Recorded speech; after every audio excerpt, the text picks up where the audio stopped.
Всем привет!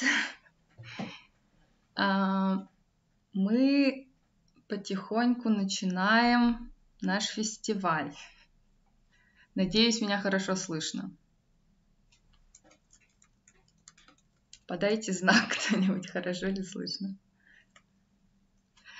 Ага, супер. Так, сегодня у нас очень интересная программа. Будет 4 фильма короткометражных и еще одно бонусное видео. Очень атмосферное, красивое. Вот. Так что не будем тянуть и начнем смотреть первый фильм. Фильм называется «Раскол». Режиссеры фильмов Данзан Левгинов и Дарджи Утнасунов. Они оба сегодня будут на обсуждении. Если хотите поучаствовать в обсуждении именно голосом, позадавать вопросы вживую, то присоединяйтесь к нашему чату. Ссылка на него вот в QR-коде и в описании стрима, и в канале Ой Радио мы там его отправили. Вот, так что присоединяйтесь, и можно будет вживую задавать вопросы авторам. Собственно, начнем.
Имя, место жительства. Анджиев Савр Борисович, проживающий по адресу город Элиста, улица Калмыцкая, дом 9. Дата рождения. 4 декабря 1980 года. Где работаешь? В магазине алкогольных напитков менеджером. Женат? Да. Жену как зовут? Манжеева Цагана Аркадьевна, 85-го года рождения. Дети есть? Да, 2. Конкретно ты влип, Савва.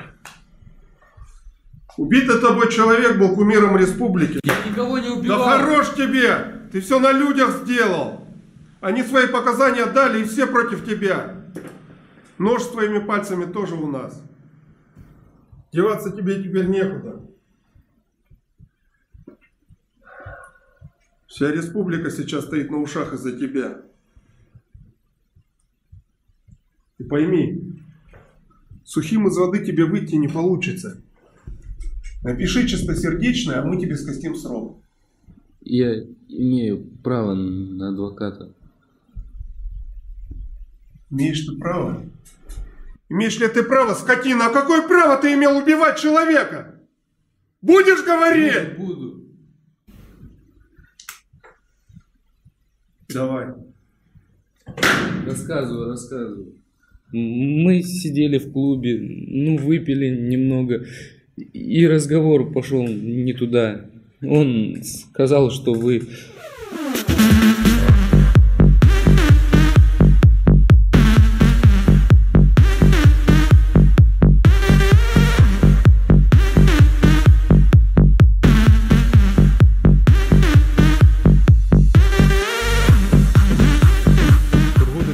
твердолобые. Ты за языком следи. А ты чё? Видишь, ты даже придумать ничего не можешь.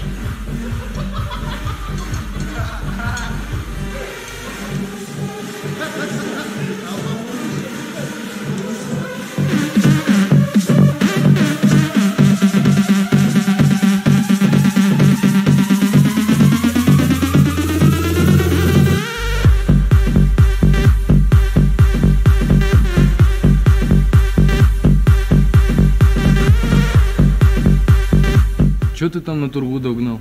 Я сказал, что ты тупой. Какие-то проблемы?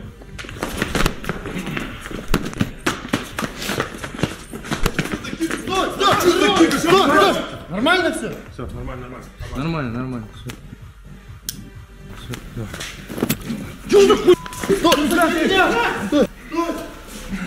Тихо, держись.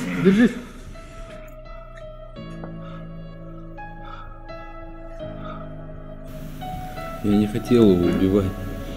Я просто хотел, чтобы он ответил за свой базар. Идиот.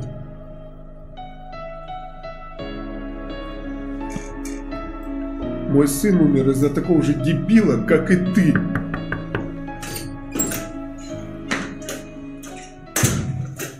Товарищ майор, приказ привести его в главное отделение. У входа собралась толпа. Они требуют вывести его во двор.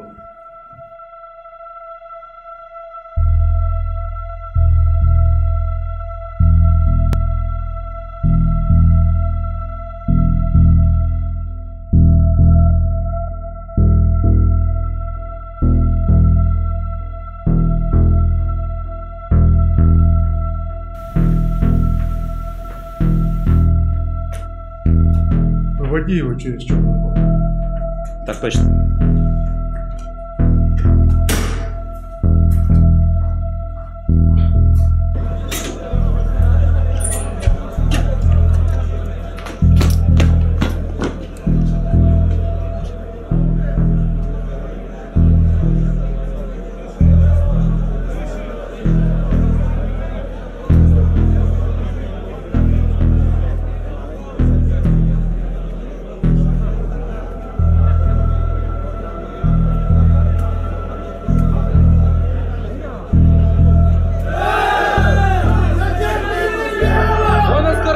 Тургудов и назвал их тупыми.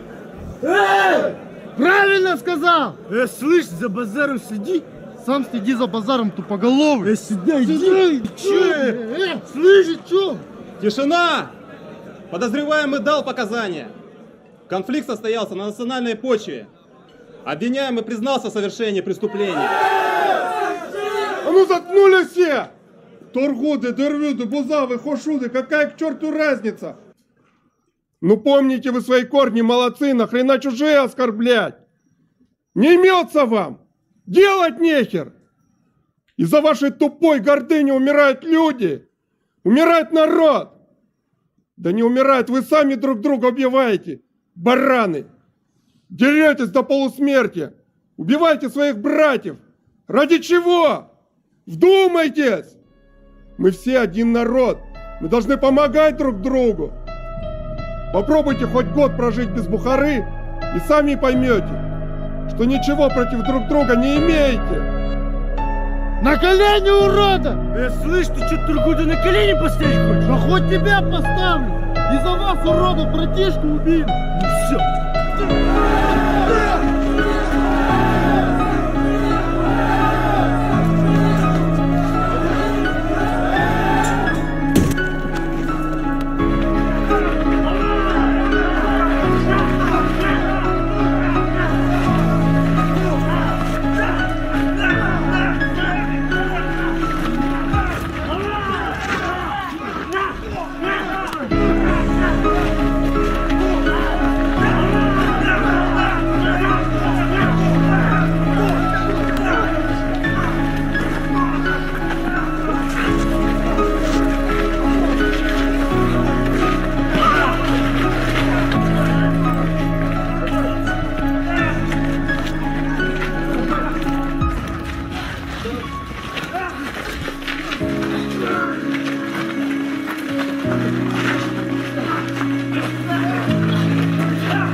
Так,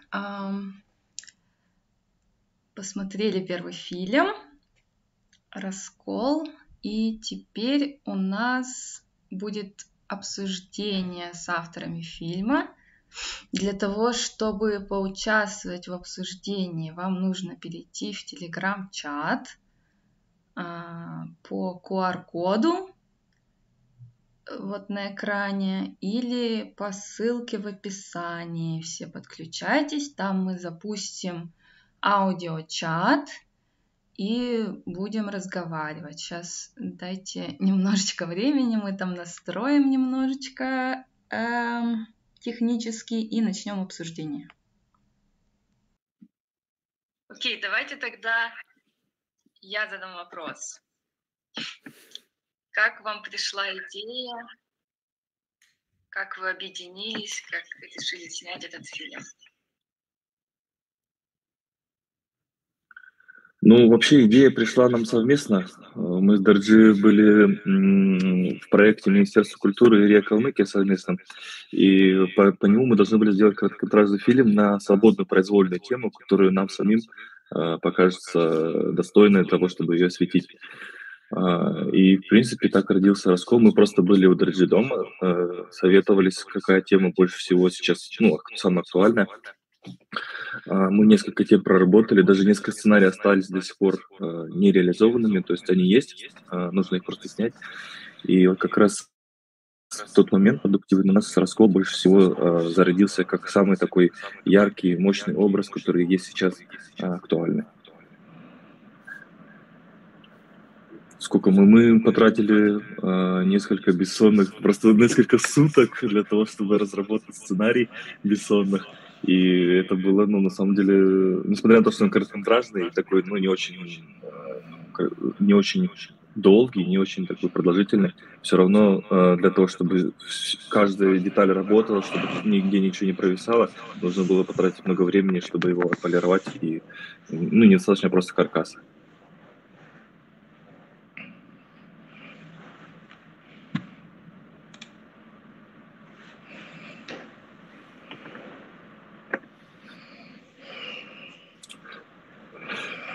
Дарчи, давай ты ответишь. Насчет участка, это на самом деле не участок. Это мы так его загримировали. Это задний вход автодора политического. У нас там происходили съемки. Да, у нас там был псевдоизолятор, как бы так сказать. Но это вообще коридор. Коридор в автодоре есть такая небольшая бендешка, где находится небольшой участок, и мы поняли, что это прям атмосфера изолятора. Там еще в начале, кстати, когда ведут подсудимого, это тоже самый дальний корпус в автодоре, где у них находятся мастерские. И просто мы когда увидели этот коридор, мы поняли, что просто один в один. Нам просто повезло, что дизайн некоторых помещений схож. Вообще, на самом деле, мы, когда начали снимать, мы не знали, откуда брать. Звонили всем своим близким, знакомым, когда искали еще особенно локации. И с хорошим обстоятельством, я думаю, нам просто повезло. Повезло, кстати, с клубом «Фараон», где мы снимали. Мы вот сняли, его где-то через месяц закрыли и построили там 5. Получается, последний, кто там снимал. Это прям было. Это сейчас уже ностальгия такая. Так, а ты расскажи, как эту табличку мы сделали, полиции. Это не самая табличка полиции, да. Мы на самом деле немножко опасались того, что с ней боялись вообще перемещаться. Максимально ее заклеили газетой, чтобы не видно было. Привезли, просто на клей, на жидкие гвозди приклеили. Стояли там полчаса, ее держали, чтобы она приклеилась к стенке. И подобрали так ракурс, что максимальное ощущение было начинали с таблички, когда выходили как раз все актеры. к толпе, к массовке и сделали вид, что как будто это реально, как сказать, полицейский прям вход. Хотя я сейчас по сценарию понял, что это как бы у нас черный ход, почему у нас толпа вообще собралась. Я сейчас пересмотрел тоже, думаю, как-то, ну, где-то не хватает просто диалогов, чтобы более-менее разъяснить, что да как у нас. А так, сценарий, на самом деле, да, и на самом деле из этой короткометражки можно сделать большой фильм. Даже сериал можно сделать. Тема, к сожалению, актуальна. И я думаю, она будет, как сказать, она зайдет нашему зрителю в этом плане. Я думаю, мы хотя бы короткометражкой кому-то дали небольшое семя в мысли, что на самом деле нужно делать по-другому. У меня вопрос по актерам. Извините. Ой, говори. Как вы вообще актеров искали, подбирали? Мы проводили кастинг и с участием вместе с Сатиром Ажнигоряевым с Калмыцкого театра. Он нам помогал в кастинг-директоре, и вместе совместно мы отбирали людей. К нам пришли, на удивление, много людей, которые не было опыта, но при этом они хотели играть.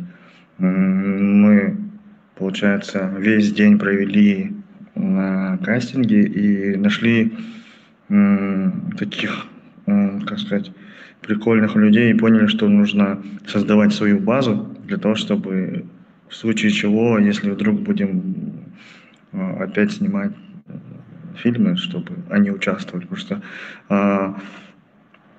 у нас на тот момент, считай, база была максимально нулевая. Очень мало людей было. Проводили мы в каком плане? Люди ходили с какими-то заготовками, рассказывали про себя, про свой опыт, как они вообще вдохновились по ходу к нам. И главный актер, убийца, он как раз имел мало опыта, и при этом он просто, вот как только он сказал пару слов, я уже понял, что он прям готов, подойдет. Под типаж, да, идеал? Да, типаж, он прям тот самый, который может подойти. Ну, как отыграл, блин, я сейчас заметил, там все было, все как надо. Блин, все четко, все, да, все прям классно. Прям веришь ему, что он только что убил человека. Мог бы, да? А насчет следователя, это, как сказать, у него опыт за собой, он работал, он бывший сотрудник театра, актер, работал, и просто последние лет 5, по-моему, он говорил, что он решил закончить карьеру актера и пойти работать на обычную работу. Я не знаю, почему он пришел, он вроде сказал одно, и мы начали спрашивать про график его, он сказал, я решил вспомнить, поностальгировать по-актерски, и решил вот. Типа, и мы решили ему дать возможность эту. Он отыграл вообще четко.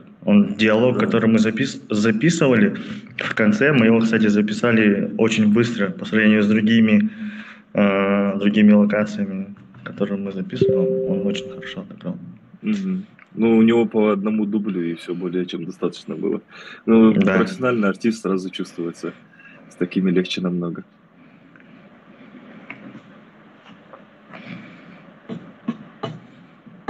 Что еще? Простых массовку мы набирали по знакомству. Просили ребят. Там даже некоторые были, если честно говоря, с группировки прям. Они пришли, им кто-то сказал, что там снимают короткометражку про группировку, и они пришли и говорят, мы тоже хотим сняться. И были. Ну, сейчас не Ну, и знаю. они, в принципе, хорошо консультировали, да, то, что они, пацаны, так не бывает, и мы что-то меняли прям там на площадке. Да. Ну, это круто очень, да. И еще хотел про кастинг сказать пару слов, то что он до сих пор происходит у нас кастинги такие небольшие, там, в Инстаграме, еще на каких-то страничках в соцсетях.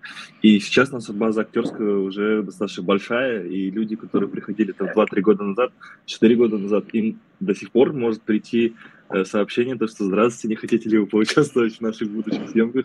Такое было уже. Вот, и люди очень удивляются, но на самом деле просто, чтобы создать фильм, нужно очень много сил, энергии, финансов и времени, в первую очередь. Поэтому не всегда типаж может подходить здесь и сейчас. Может быть, он подойдет на фильм через год, там, через 2, который будет сниматься. Поэтому те, кто идут на кастинг, ребята, вы раньше времени не отчаивайтесь, не думайте, что вас прям сегодня позовут куда-то. Может быть, другой режиссер найдет вас на нашей базе, и он скажет, вот этот человек мне идеально подходит. Поэтому через год-два, если приходит предложение, это вообще норм, это все хорошо. Вот как-то так. И участвуйте в кастингах, пожалуйста. Нам нужно больше лиц, прям больше ребят, которые готовы сниматься. Вот. Круто, спасибо. Ну, звучит так, как будто у вас уже как бы набирается такой материал, и люди, и все необходимое для того, чтобы уже пойти на полнометражный. Нет, у нас, знаете, что проблема нету кадров. Таких фанатиков, вот мы трое сидим тут, пытаемся короткометражные фильмы снимать своими силами. Поэтому мы ищем себе единомышленников. Вы имеете в виду именно тех, кто вот обладает скиллами такими? Ну, хотя бы, либо желанием. Ну, в идеале скиллами, конечно, потому что всему учить заново, это очень сложно. Вот, и мы сами как бы прошли большой путь, и чтобы кого-то подтягивать, мы, конечно, не против, я думаю. Просто если кто-то уже обладает чем-то, к нам присоединяется, вообще шикарно получается. Понятно, спасибо. Угу. Гирел, я тебя там перебила. Извини, что ты хотела спросить? Да не. Кто-то еще из зрителей хочет задать вопрос? Потому что очень много крупных кадров, крупников, таких эмоциональных вещей. Вы сами, понятно, что это ваша идея, но вы кем вдохновлялись в процессе того, как поставить свой вот этот визуальный язык?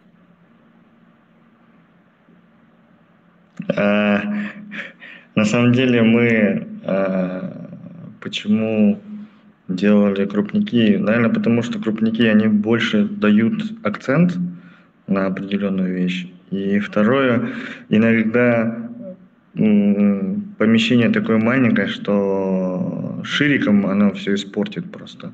Кадр начнет сразу рассыпаться, человек начнет сразу обращать внимание на большой фон, где много деталей, поэтому мы придали значение крупникам. Чтобы не... То есть это было как и необходимость, так и очень хороший вариант, да, лучший вариант. Да. Всех, в общем. Да. Ну и при этом мы очень много короткометражек смотрели до этого, и клипов. То есть это больше клиповое было какое-то мышление, и короткометражек, которые мы в киноклубе показывали, очень, достаточно много хороших профессиональных короткометражек, которые выиграли кинотавры и прочие там фестивали. Я думаю, что больше вдохновлялись современным российским коротким метром и клипом, какими-нибудь классными клипами зарубежными. Тогда такой был настрой у нас.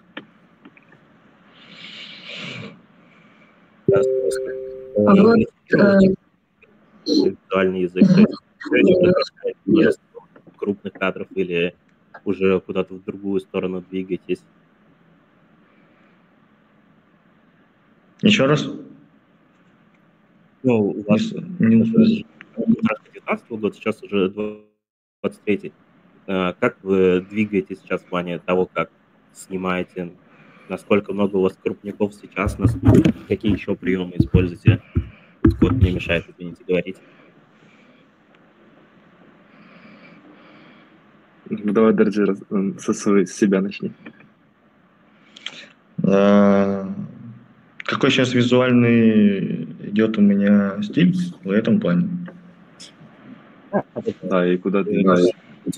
Да, двигайтесь. Ну, мне единственное, кто понравился, вот сейчас, если посмотреть на это Мистер Робот, он ломает систему. После сериала Мистер Робот я понял, что не все правила нужно соблюдать, можно нарушать и при этом искать себя в этом плане. И при этом я понял, что когда ты научился основе, в принципе, имеешь право уже делать свой визуальный язык. Я думаю, тебе даст возможность. Плюс наш любимый 16:9 экран, который дает возможность тебе не просто создать, точнее, не по закону 3D идти, а по своему можно этот прямоугольник разделить на любые квадраты и при этом перемещать туда главный объект, центровку вообще определять туда, куда ты хочешь. При этом... У меня вообще, извини, что перебил, у меня вообще наоборот все. Я вообще ушел куда-то не туда, в плане того, что я больше в клиповое мышление пошел. И у меня 4:3, хочется очень сделать, хочется 21:9 сделать киношный формат, хочется сделать выверенные какие-то интересные кадры. Вот Арслан мне научил делать какую-то симметричные кадры, как у Уэса Андерсона кадры такие, чтобы кадр был продолжительный и в нем просто скрывалось как можно больше взаимоотношений между героями. То есть, как в моих клипах последних можете посмотреть, там я стараюсь сделать длинные, выдержанные, но при этом смысловые кадры. И чтобы они были более-менее симметричные. Либо клиповость, либо клиповый монтаж, либо все быстро, мощно, как-то все несется. Ну, в общем, как-то туда меня занесло.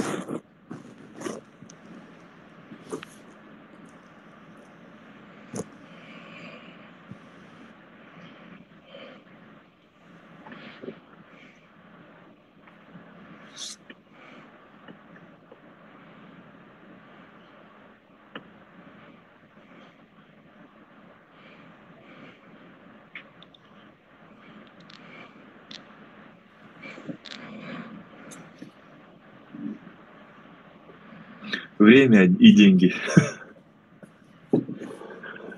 Время и деньги нужны. Очень сильно. Кадры нужны мощные, чтобы они ехали, учились, приезжали профессионалами. Но для этого нужно время и деньги. Понимаете, да? Потому что в якутский кинематограф вовремя вложились, вовремя нашлись люди, которые там очень, как локомотивы, вели за собой всех, кто был, все заразились, и все. И помимо этого еще была культура кино, поддержки культура. Люди ходили в кинотеатры на фильмы свои, и они поднимали хорошие деньги там на сборах, и это на самом деле не может не радовать, когда твой собственный зритель поддерживает тебя очень сильно. И, ну и государственные вложения были тоже, и федеральные вложения были. Как-то так. У нас была возможность, ну, так сказать, мы начинали это делать все вместе, но из-за того, что в данный момент это никак не оплачивается, это никак, то есть нужно какую-то работу на стороне иметь или какую-то видео, ну, связанную с видеопроизводством работу. А фильмы, они остаются в качестве творчества, в качестве чего-то неоплачиваемого. И с другой стороны, короткометражный фильм показать в кинотеатре практически на регулярный показ очень сложно. Мы его показывали только в качестве премьеры единоразово и не брали за него плату, потому что он длится всего 10 минут. Это очень, очень как-то неправильно брать за него плату. А полный метр, за который как раз-таки берут деньги, он сейчас практически невозможно осилить его, потому что очень огромный материал, с которым нужно работать, с которым нужна команда хорошая, нужны классные профессиональные актеры, иначе зритель не будет верить в то, что происходит. Вот, поэтому тут несколько стопоров, которые не дают зарабатывать на кино. Вот, и мне кажется, что это поддержка внешняя. Извините, чтобы это я случилось. правильно поняла, что как бы, вроде какое-то комьюнити должно существовать? Я видела, что там грант какой-то давали, что на грант на технику, и на то, что это все возможно использовать как бы совместно. Это который Элла? Да. Они же закупили какую-то технику, и как бы я так понимаю, что это на коллективное использование. По-моему, закупили. У нас вообще было киносообщество. Сейчас как бы все своими делами начали заниматься. Но вот в этом киносообществе как раз-таки было зарождение всего этого. Как раз Элла это начала. Сейчас она больше делает киношкол, детских киношкол много делает здесь в Элисте офлайн. И взрослые тоже были, но как-то это сообщество не осталось сплоченным, что ли. И мы как-то... Я лично не видел технику саму эту и никогда не просил. Не знаю, почему, доступна ли она или нет, я не в курсе вообще даже. А ты, Дарджи? Насчет этой техники, да, я знаю, что про нее говорили, но я тоже ее не видел. Я помню, что там Canon, по-моему, C100 или C200. Кинокамера? По-моему, да. Да. Я даже не знал, что там, поэтому... Ну, по-моему, Canon, блин. Может, Арслан знает?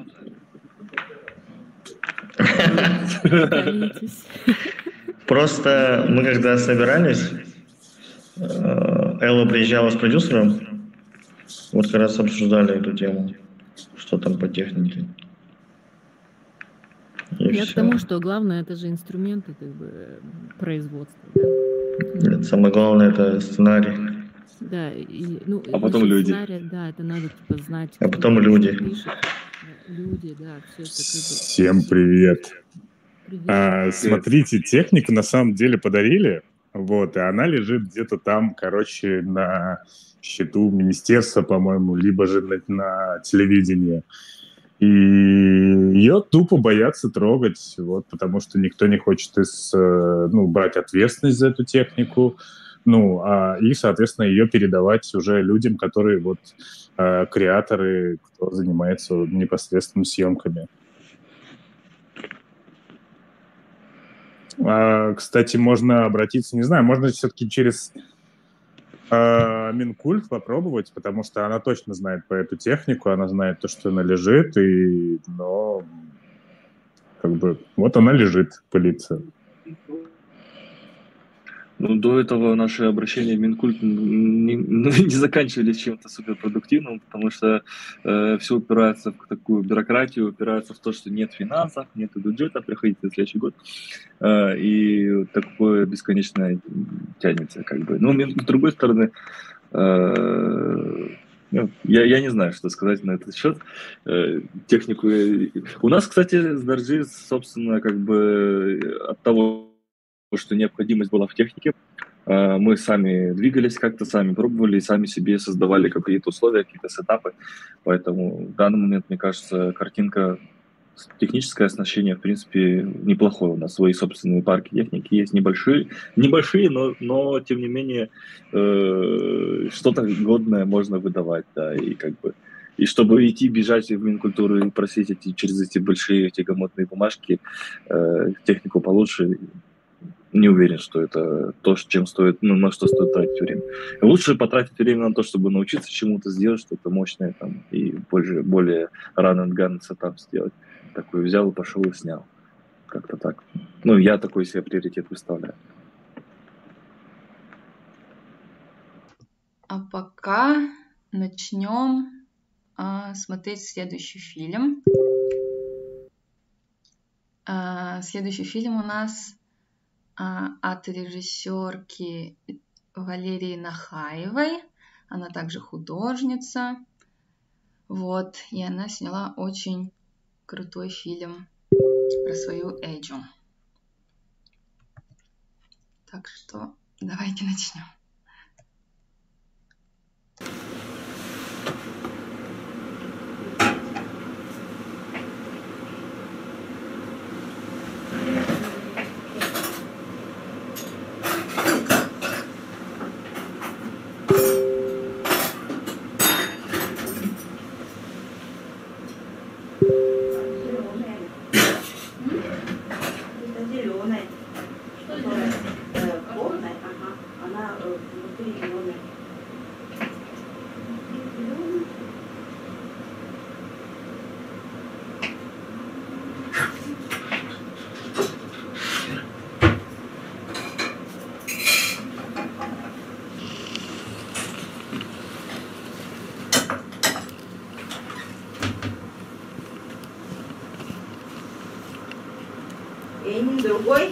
Энин другой. Боднский?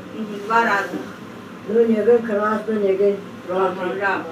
Который красно дольше хранится будет. Да. Булгат посмотреть. Взяли. Давай бички не муи. Давай. Чуть-чуть. Ну пей. 4 сантиметра бички. Я маленькую копочку едай. Давай. Вот давление там будет. А не, подожди, ты будешь котлеты пробовать. Подожди, вот этот котлеточек сделаем с боднуста, попробуешь, топочку выпьешь. Ну, давай. Давай, сейчас, подожди, ай моменту. Да.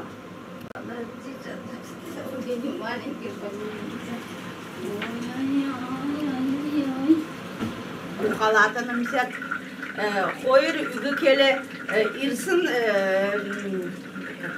обращение.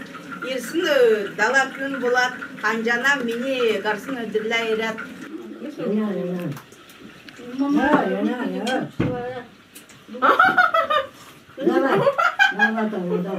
А я что не буду? Давай. Ой, чуть-чуть налей. Давай. Давай. Наливай, она же тебе говорит, налейте.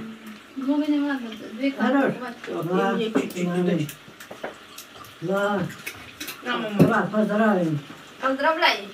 Юля, пускай мамаша скажет. Ну, говори. Я. Меня какие вот Лентерго, да, сам келек участник, да, хамджанал, утнаста батка шта, ерюль долу, мен дамага ёкит, но он десе латха. Литха.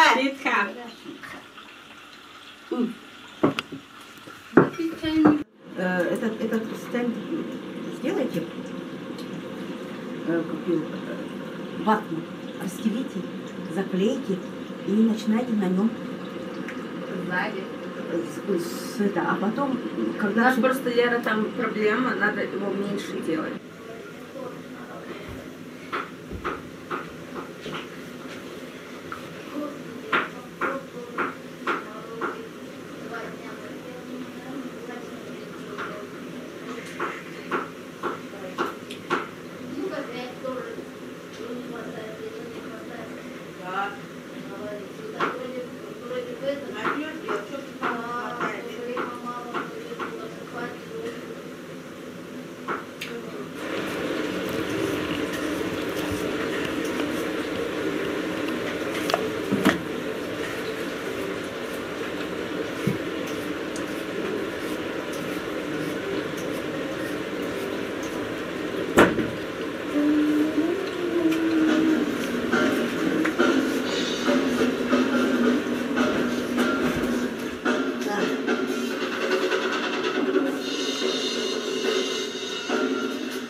Давай, иди, танцуем.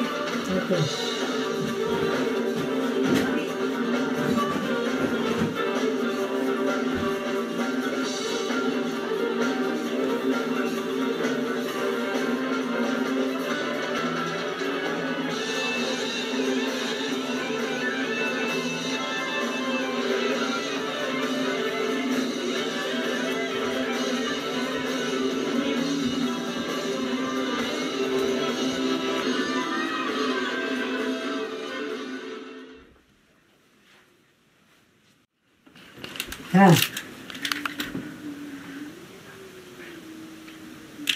Var böyle çağır. Так, бурхана меня сам там дали. Ну ты мörgüm. Мörгürkta. Я думаю, фрукты, наверное, завтра сделаем, да?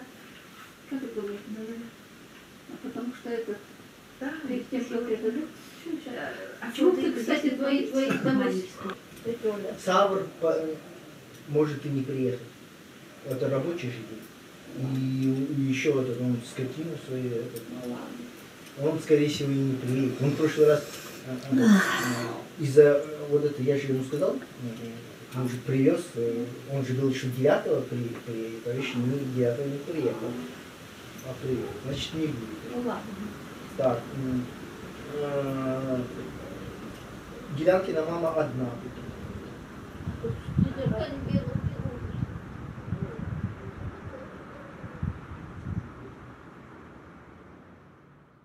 Будем надеяться, что меня слышно. В общем, продолжим, наверное. Лера, давай ты сначала расскажешь, как ты придумала этот фильм, как ты его сняла, почему ты его решила снять. Вот. В общем, в целом. Привет. Да, спасибо тебе за обратную связь. Ну, на самом деле я даже не думала его снимать. Он как-то очень сам получился.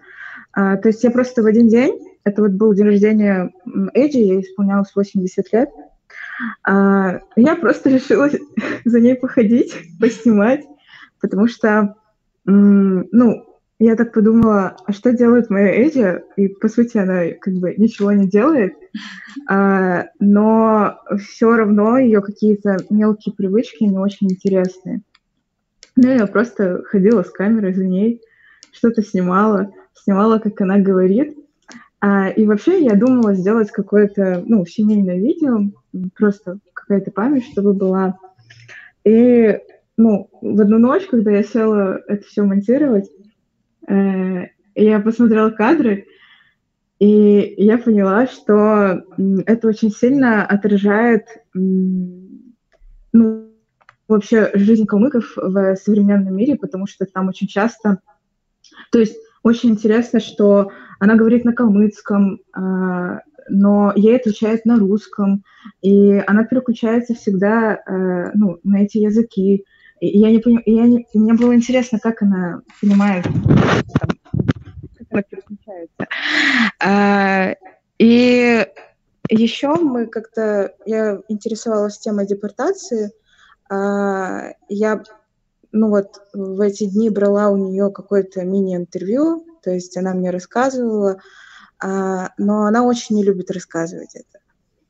И когда я смотрела эти кадры, я поняла, что на самом деле депортация очень сильно отразилась на наше время, и все ее мелкие привычки, и то, что она...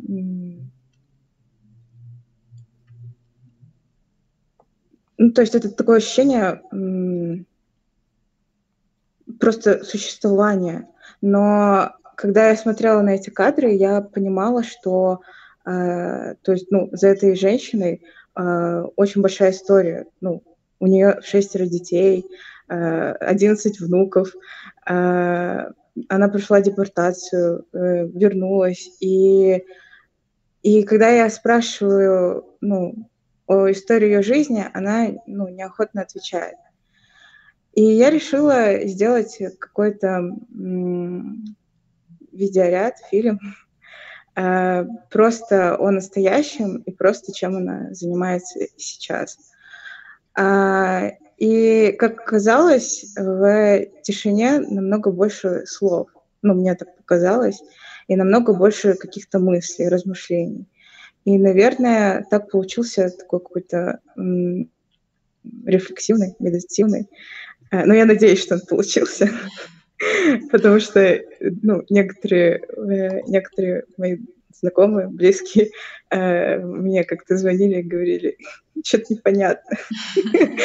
Вот. Ну, все, вот. Спасибо.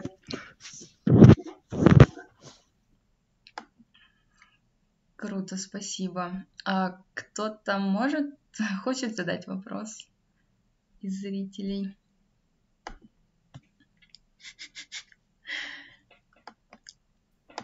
Не стесняйтесь, спрашивайте.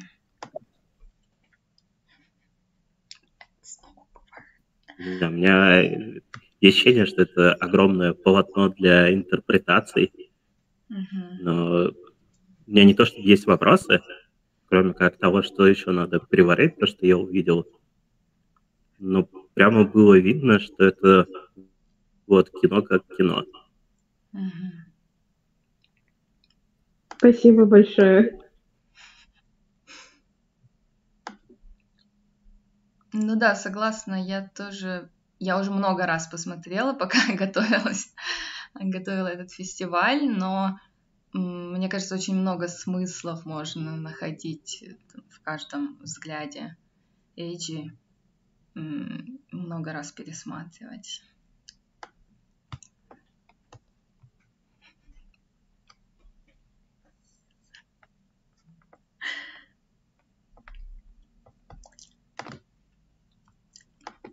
Есть ли еще вопросы у кого-нибудь?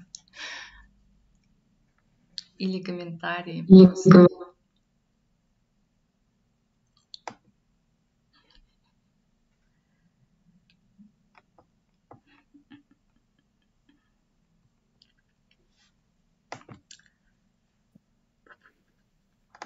Лера, какие у тебя планы вообще дальше? Ты хочешь еще снимать? Ну, сложный такой вопрос. У меня вообще, какие-то фильмы, съемки совершенно случайно получаются. И на самом деле мне больше нравится помогать. Наверное, это вопрос к ответственности. Вот. Но я очень рада, когда мои друзья что-то снимают, и у них получается фильм. И очень круто потом видеть себя в титрах. Вот. Да, я на самом деле планирую снимать, и я поняла недавно, что меня больше тянет на какую-то концептуальную съемку. То есть это вот такие вот медитативные отрывки про рефлексию. И я понимаю, что это, формат не для всех, но я бы хотела такое снимать. Мне кажется, да, в этом много смыслов можно найти. И, надеюсь, получится. Мне напомнило немного на сам ритм повествования фильма Шанталь Акерман. Ты смотрела, может быть? Нет, посмотрю обязательно. Я тебе скину парочку. Тебе будет интересно. Спасибо.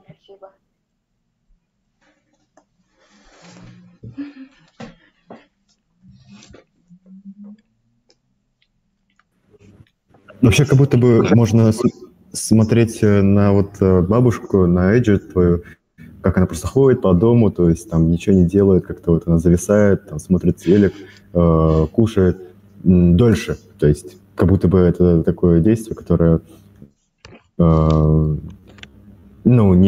бы оно ничего не происходит, и при этом оно как бы так вот гипнотизирует. И как-то можно, какие-то события приходят, кто-то приходит, там, внучка, там, дочка, поболтали, ушли. И вот такой, типа, фильм просто как медитация. Мне кажется, есть такая, очень концентрированное у нее существование, как будто бы. Да, спасибо. Я об этом тоже думала. Но просто я вот даже не думала монтировать это. Я просто сделала его в рамках киношколы. И у нас было ограничение в 5-6 минут, поэтому я так, как-то сконцентрированно смонтировала. Но да, у меня вообще очень много материала. У меня это материала на 2 часа, кучу кадров, и, возможно, да, я как-то сяду и смонтирую уже более длинные, если можно так сказать. Если позволите, я хотела немного тоже сказать комментарий. Дело в том, что вот лично для меня бабушка сыграла большую роль, и у меня такое мнение, что они обычно в семье как бы всегда незаметны, они всегда есть, каждый день и рядом, но потом, когда они уходят, как будто целая вселенная исчезает. Это такая пустота наступает. И мы же не замечаем, потому что родители обычно, они как бы более настойчиво, навязчиво тебе диктуют какие-то правила. Ровесники, ты с ними споришь, это все так активно, а бабушки, они обычно заботятся. Вот у меня такое ощущение. Ну, Да, ты не да, я замечаешь, тоже что об этом. они есть. Ты не замечаешь о Да, том, что они есть, они у тебя как будто вот вокруг, как воздух. А потом, когда они уходят, как будто воздуха нет. Ничего не изменилось. Весь тот же интерьер, все так же, но когда их нету, как будто вот целая вселенная куда-то исчезла. да, согласна, я тоже это заметила при съемке, потому что, ну, моя Эдди уже плохо слышит, плохо ходит, и даже когда мы собираемся на какие-то праздники, она очень обособленно сидит, и из-за того, что она не слышит, она не может участвовать в разговоре. И постоянно она сидит в каких-то раздумьях. Ну, то есть вот да, она как наполняет воздух, и как будто она сама воздух, но ее присутствие на самом деле очень важно. И когда я начала об этом задумываться, я чаще стала, ну, как-то замечать вот это влияние ее существования. И это, да, это интересная мысль, что они так незаметно живут, что, ну, происходят вот эти громкие праздники, а они так обособленно от себя и от других. Вот. И да, спасибо. Спасибо. Я взволновал ваш фильм, скажу честно. Вы даже по моему голосу, наверное, почувствовали. Я думаю, что это очень важно, когда какие-то эмоции переживаются. Да, спасибо.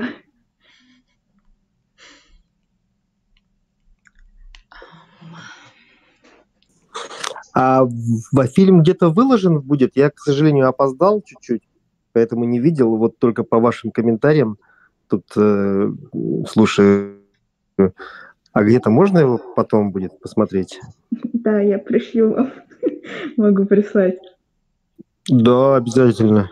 У меня, к сожалению, не было Эдди. Папа вернулся из ссылки уже без нее. И вот, к сожалению, нет таких эмоций. Ну, вернее, эмоции, вот даже я по вашему разговору почувствовал, а воспоминаний таких нет, к сожалению. Вот у меня только Гагашка, наверное, такую роль выполняла. Она была старше отца. И, в общем-то, примерно, да, примерно так вот это я по тому, что вы рассказываете, чувствовал.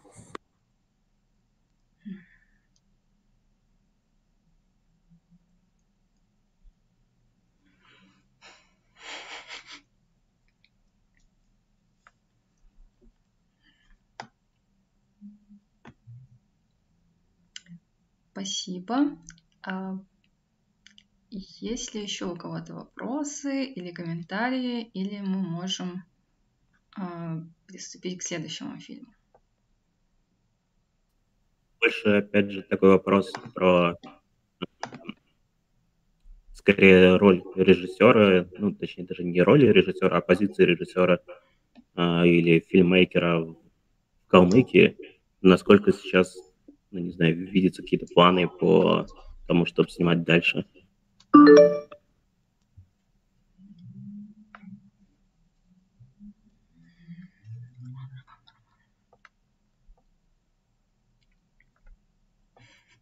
Такой вопрос. И есть ли планы продолжать развивать себя в качестве режиссера?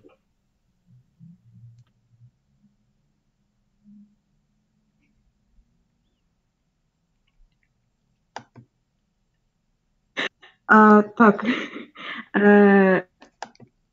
я скорее хотела бы развиваться как сценарист, потому что режиссер это очень ответственно, и все-таки человек, который выбирает режиссуру, мне кажется, он должен иметь большой стержень. У меня, к сожалению, такого нет, и мне просто нравится, ну, продумывать концепт, продумывать идею, и вот, все. Насчет кинематографа в Калмыкии. Я много думаю об этом. И, ну, многие мои друзья уехали, режиссеры, операторы, сценаристы. И сейчас, ну, у меня очень мало знакомых, которые занимаются кинематографом в Калмыкии. Но недавно я встретила своего очень дальнего знакомого. Мы давно с ним знакомы, не виделись. И он сказал, что у нас, оказывается, есть в колледже искусств факультет режиссуры. И это меня очень сильно удивило, потому что я об этом не знала. Но, конечно, там людей мало, и они... И я не знаю, честно, как они снимают, и я вообще, по-моему, мало знаю людей из этой тусовки, но они тоже снимают. Вот. Поэтому, ну, я думаю, люди, которые снимают, и, ну, у нас много в Калмыкии, на самом деле. Просто многие как-то не выходят в свет, стесняются.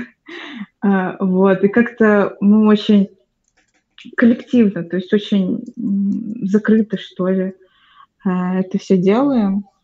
Но надеюсь, что, конечно, у нас будет это развиваться, и будут новые кадры. Вот.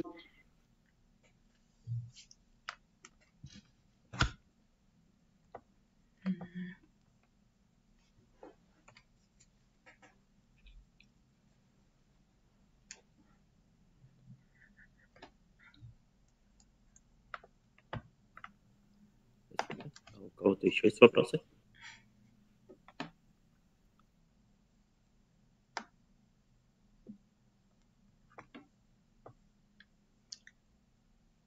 Если больше никто не хочет задать вопрос или прокомментировать, то мы пойдем дальше по программе, наверное.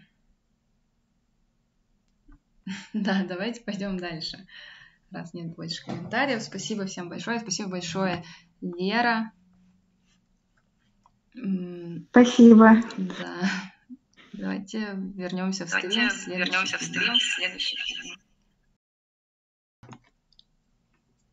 Следующий фильм у нас называется «Площадь Ленина» от режиссерки и художницы Виктории Саранковой. Так, приступим. Сейчас, секунду.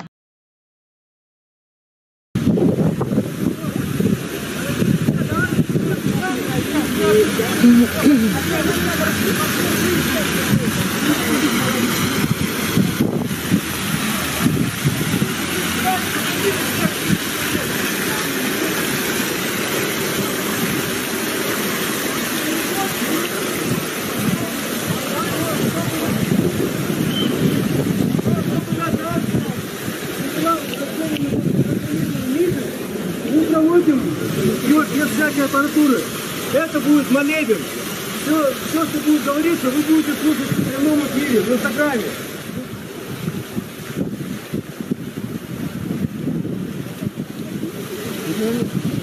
В Инстаграме будет обращение к Садику насчет этого, что вы поняли, да?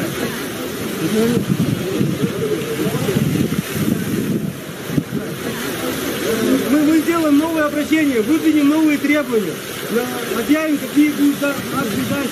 Эти все наши акции будут продолжаться до тех пор, пока он не сменит, не выгонит его. Мы покажем, что такое сила интернета. Следующие акции, они будут такие, что там не будет организаторов. Ну, то есть невозможно будет прекратить. Нас просто разозлили, мы никогда этого не делали.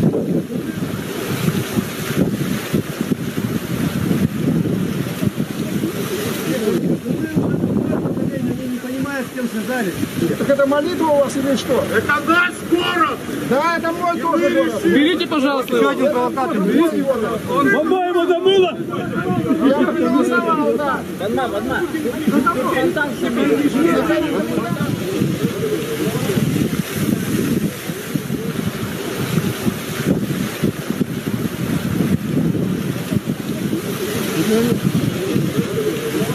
Слушайте молодых пацанов, они все знают. действуйте, как мы просим. Мы сделаем это, показываем красивые картинки. Это разойдется, я журналист. Это разойдется, если кого-то из нас повяжут, то это будет резонанс, потому что все уже следят, все видят, что это высокотехнологичная акция, которой не было. Да, сейчас мы становимся. В принципе, мы можем даже так остаться. Давайте просто, да, давайте просто возьмем мантры.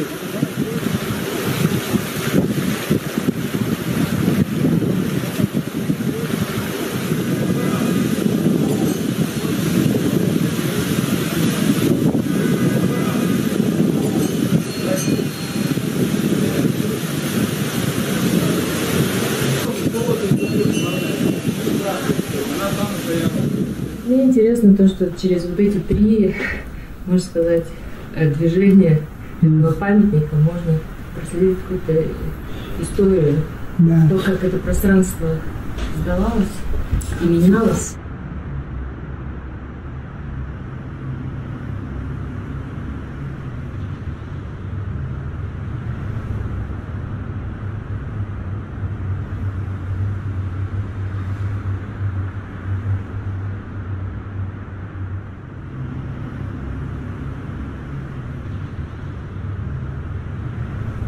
Ну да, был Советский Союз, была коммунистическая идеология.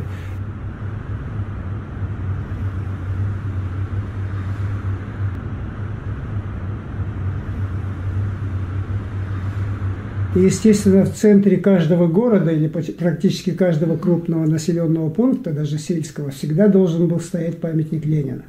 И в Калмыкии соблюли это и поставили на центральной площади памятник Ленину. Никто не возражал никогда этому. А калмыки даже в душе, по-моему, гордились, потому что его прабабушка калмычка из Астраханской области. Вот, тут понятно. И сегодня мы вновь провожаем отряды сакманщиков из Элисты. Сакман – время приема и выращивания молодняка. Это чебанская страда.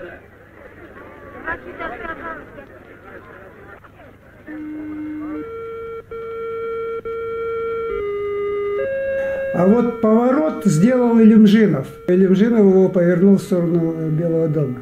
Мы потом над этим очень много смеялись, ерничали. В газете была статья по этому поводу. Но есть версия же о том, что поставили в 95-м году статую Будышек ему.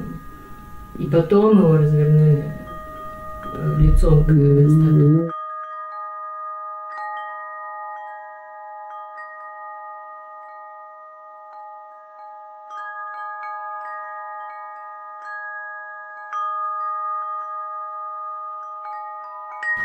С чем это связано, я тоже не помню, честное слово. Вот честное слово не помню, просто было забавно.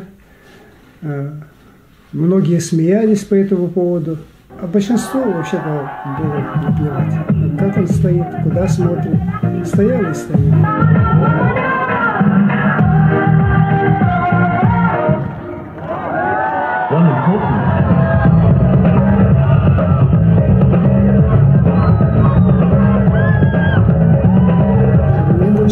Запомнилось, конечно, это время массовыми гуляниями.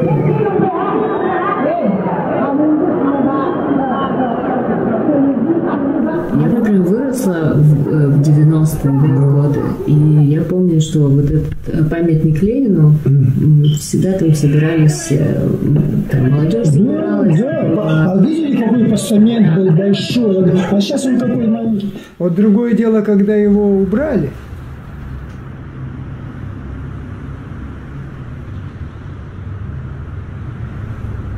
Там повод же был какой? Печальный вообще. Само событие было такое нехорошее для всех. Мы собрались, это был сентябрь месяц 2004 года.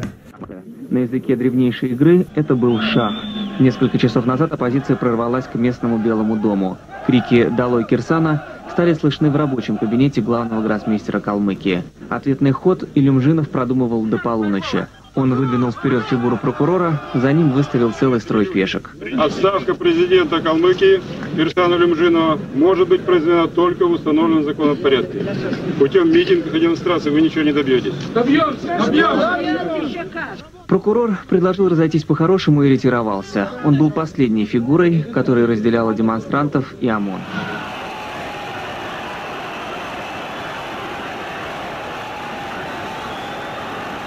Оппозиция подсчитывает потери. 1 погибший, несколько тяжело раненых, свыше 100 задержанных. Лидеры арестованы, их будут судить.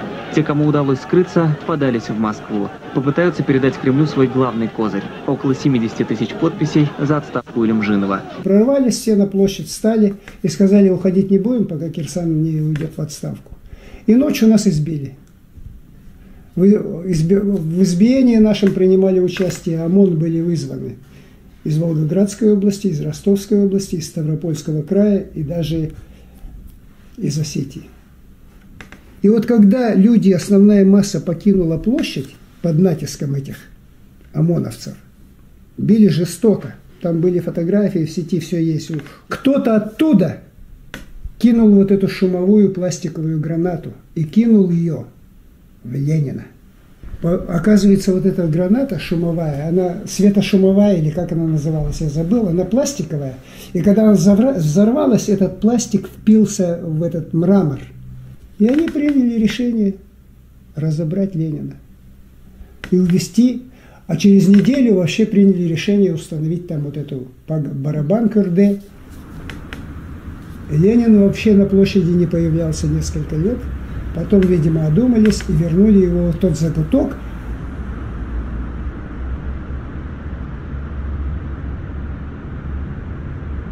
Потом, когда Кюрде установили, вдруг сделали забор. Она же общая площадь для всех, да? А все, цель какая? Чтобы больше там не собиралось протестующих.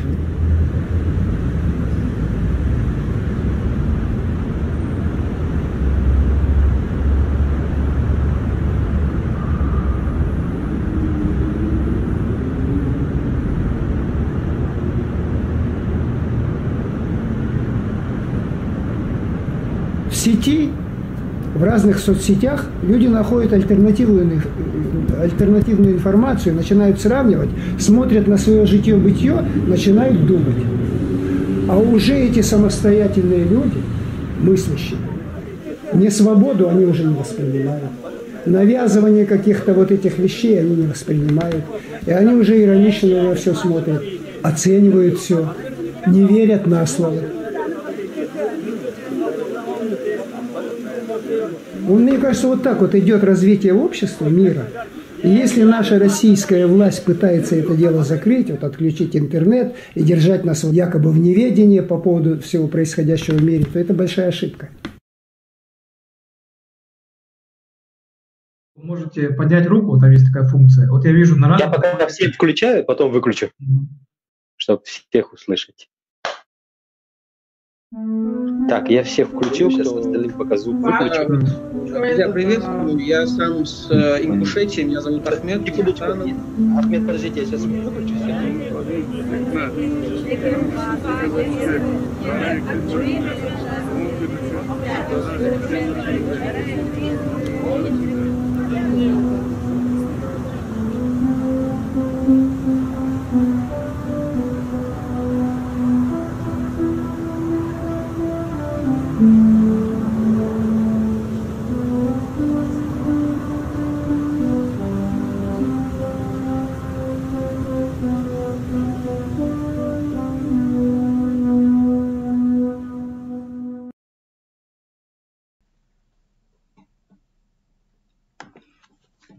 Так, ну, думаю, достаточно подождали. С нами режиссерка фильма Виктория Сарангова. Вика, спасибо большое за фильм. Мне кажется, он очень круто отражает историю республики, рассматривая при этом только одну площадь, казалось бы, небольшая территория, но тем не менее столько всего там происходило, столько там событий менялось, разных людей там было, в общем, да. Мне вот, я только сейчас, причем заметила, что там даже кадры с канала РЕН-ТВ, и, видимо, это какие-то старые кадры, и там показывали эти протесты в республике, что сейчас я даже не представляю, что бы произошло, да. А тогда, получается, прямо по телевизору показывали протесты против Илюмжинова. Так интересно, как все поменялось.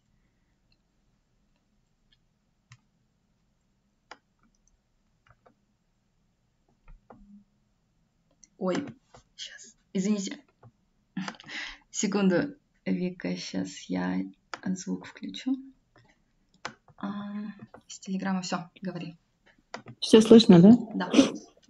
Да, всю эту кинохронику, которую вы видите в этом фильме, она вся из Ютуба. То есть ничего такого то есть никакие архивы национального телевидения не пришлось залезать.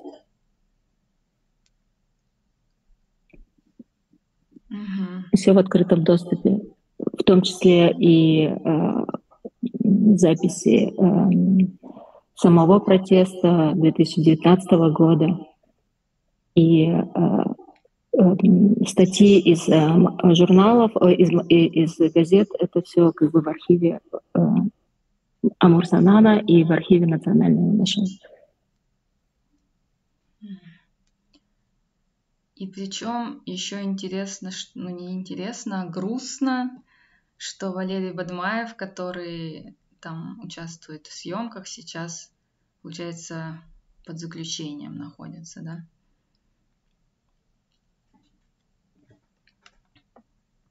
Наш калмыцкий активист. Вот. Очень еще интересный момент, где говорится про поворот самой вот статуи Ленина.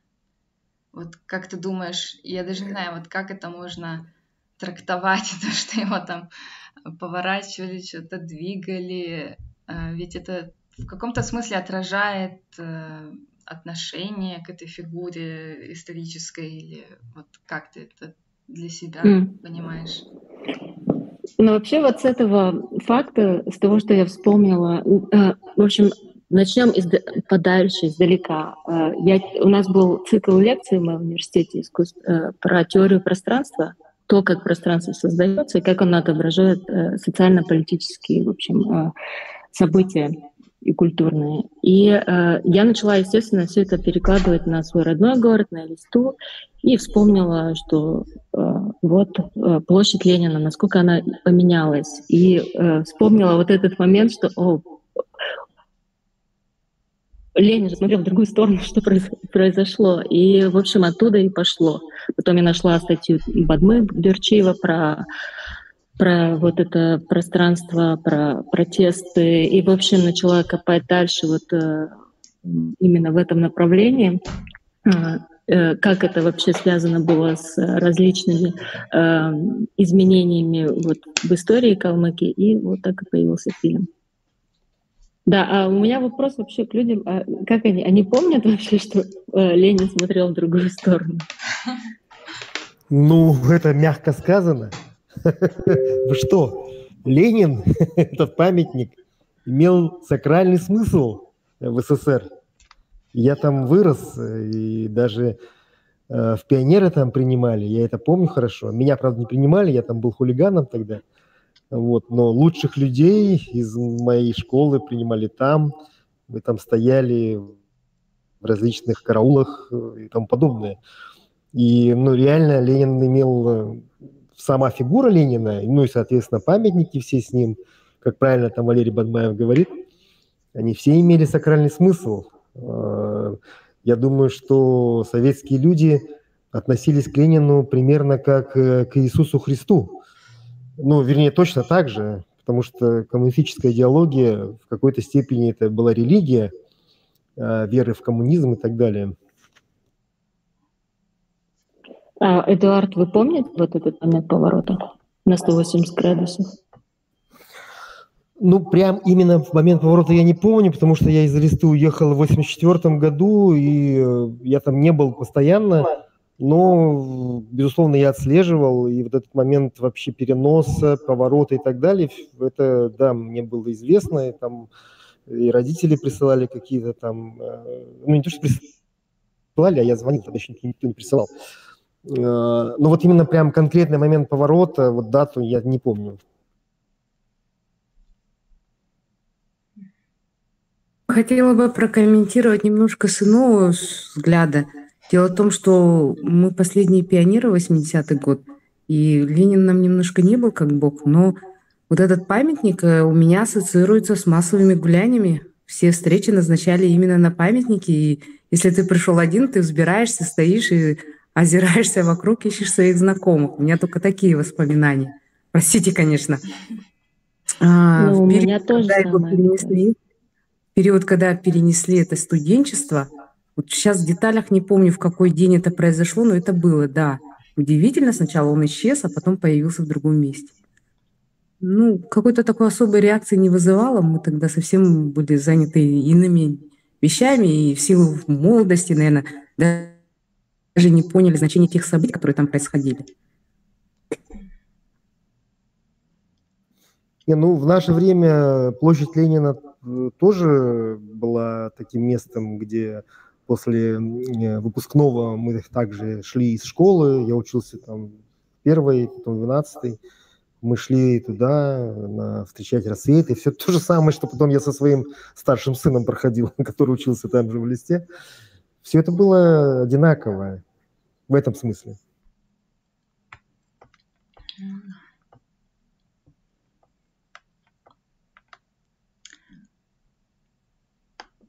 Если кто-то хочет задать вопрос, не стесняйтесь, говорите из остальных слушателей. Нет вопроса, у меня тоже есть небольшая рефлексия на площадь Ленина. Там есть тоже один актор, который, ну, точнее, неодушевленный предмет, который тоже пережил интересную судьбу, потому что вот были плиты вот эти на площади Ленина. После того митинга они переехали на другую площадь, площадь Победы, которая называется. И после нового митинга, по-моему, в 2020 году или в 2019, они снова куда-то дальше переехали. Такие вот плиты, которые вызывают реновацию. Следующий можно фильм назвать «Плиты Ленина». Пойти по пути сужения, да. Интересно, куда они их сейчас передвинули.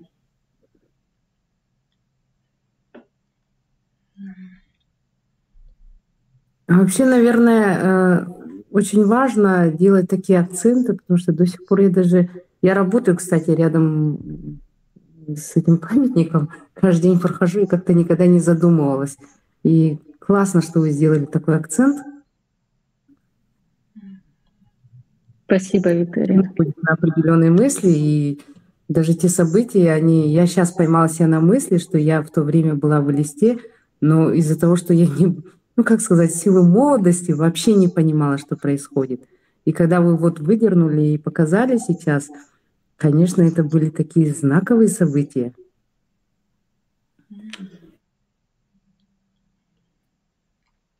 Спасибо, да, спасибо.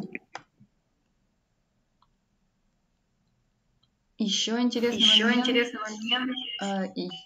Я правильно помню, да, что, получается, Ленина передвинули на край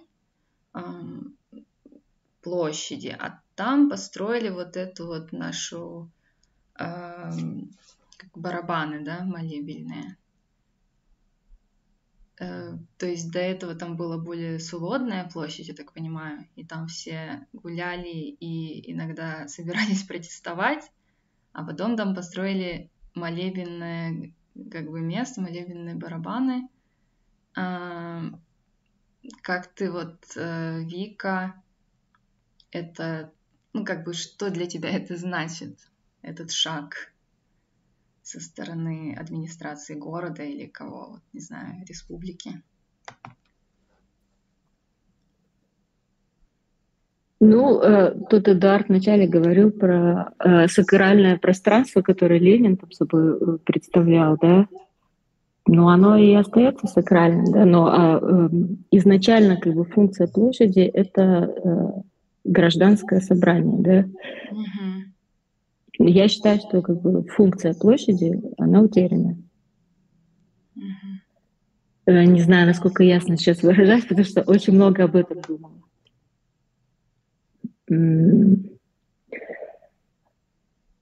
Вот, я как бы выросла как раз в то время, когда эта функция, она более или менее выполнялась, да, то есть были массовые гуляния, люди собирались, можно было стихийно, да, спонтанно прийти. Сейчас это, словами даже Валерия Антоновича, это невозможно, да? Потому что там забор, там кюрде стоит, сакрализированное пространство, где уже недовольство проявлять невозможно. Ну, я вставлю свои 5 копеек, как человек из 60-х годов. Я скажу, что вот когда мы были подростками, и, ну, это 80-е годы, начало 80-х, мы не рассматривали тогда площадь как место такого сбора вот, свободного там, волеизъявления и так далее. У нас это было место за Белым домом. Вот там кусты и так далее. Мы там собирались. Вот приезжали там из Теберды, был пионерлагерь раньше, в 80-х годах в Теберде, калмыцкий, Тюльпан. И мы отъезжали от площади Ленина, то есть садились там в автобусы, и они нас везли в Теберду. И возвращались мы туда же. Но собираться мы сами уже после всего собирались мы за Белым домом. Вот там, где сейчас вот был дракон, раньше там не было дракона, там были просто скамеечки и кусты. Вот мы там, собственно, собирались. И это было местом сбора.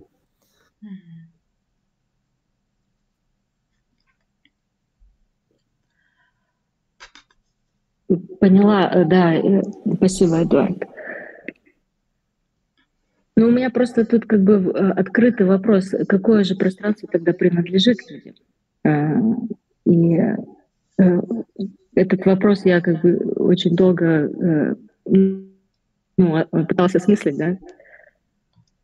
Но поэтому я говорю в этом фильме. Ну, то есть так случайно получилось, что я приехала в 2019-м, чтобы этот фильм потихонечку собирать, там в архив запланировала время походить в Амурку. И тут вот начались протесты, и как бы это все как знак судьбы. И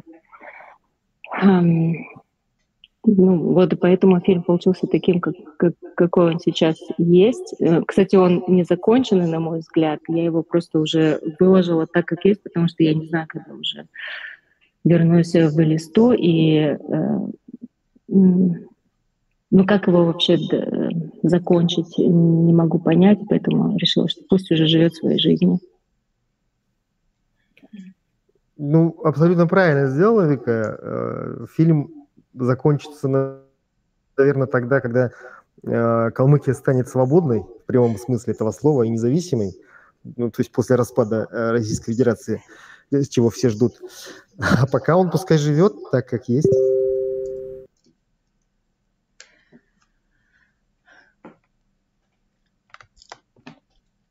Спасибо. Ну да, может быть, должно произойти какое-то событие, которое ты поймешь, что вот это оно как бы завершает мой фильм. Теперь история закончилась. Какой-то логичный конец должен произойти. Вика, да, ты хотела что-то сказать? Или говори. Я хотел бы знать, снимаешь ли ты сейчас что-нибудь и над чем ты сейчас работаешь? Снимать я сейчас не снимаю. Вообще, как бы я художница, и то есть использую этот медиум, видео и фильм, ну, только иногда, да, вместе с другими инструментами как бы использую. Сейчас я работаю над вышивкой, над инсталляцией. Я вышиваю все имена на мою, ну, то есть все фамилии Сарангова, которые всех, кто пострадал во время депортации. Это очень такой долгий процесс, и я надеюсь, что получится сделать инсталляцию, поставить в степи, повесить все эти флаги с вышитыми именами. В общем, кто, если захочет вышивать свою фамилию, обращайтесь ко мне, покажу, как это делать. Ну, то есть это совершенно другой вопрос, другая тема. Это вот как раз связано с депортацией, с поиском своей идентичности, с памятью, с травмой коллективной. Ну, в общем, такой очень проект. Вот. Надеюсь, ответила. Мне очень интересно то, что вы сейчас сказали, и мне бы хотелось бы с вами посотрудничать в этом вопросе. Давайте спишемся в этом чате тогда, Виктория. Хорошо.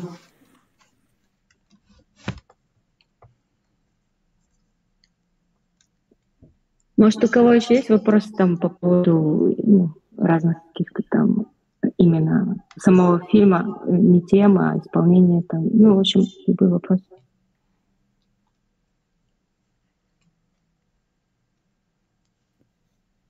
Ну, не то чтобы дополнение. Говори. У меня по поводу фильма, там же есть вот такое решение, не знаю, типа, когда не слоумо, а остановление плюс вот этот текст. Почему именно вот этот вариант выбран по тому, как показывать информацию? Какие вообще рассматривались варианты? Вот по формату самому, по форме. Но я вдохновлялась режиссерами такими, как Харун Фароки. Он снимает вот видео-эссе именно. Еще один из любимейших художников Джереми Деллер из Англии. Он как раз, я у него, кстати, позаимствовала этот прием. Я долго не могла понять, как вместить столько информации и при этом максимально отстраненно, ну, то есть не включать свой голос, мне не хотелось тогда включать свой голос, и как бы выжимки, как делать эти. И как раз посмотрела фильм Джереми Деллера, и я могу его тоже скинуть, кому интересно. И такая, окей, ладно, возьмем у тебя этот прием. Да, ну, в общем, больше всего мне нравится вот этот именно жанр видео-эссе. Вот, да.